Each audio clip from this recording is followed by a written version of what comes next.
আমি শুভেন্দু অধিকারী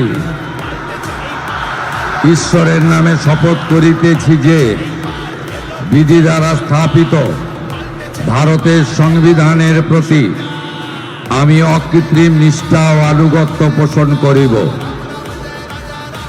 আমি ভারতের সার্বভৌমত্ব ও অখণ্ডতা রক্ষা করিব। পশ্চিমবঙ্গ রাজ্যের মুখ্যমন্ত্রী রূপে আমার কর্তব্যসমূহ নিষ্ঠাপূর্বক এবং বিবেকসম্মতভাবে নির্বাহ করিব এবং ভয় বা পক্ষপাত, প্রীতি বা বিদ্বেষ রহিত হইয়া সকল শ্রেণীর জনগণের প্রতি সংবিধান ও বিধি অনুসারে ন্যায় আচরণ করিব। পাল্টেছে এইবার এলো বিজেপি সরকার। জয় শ্রীরাম।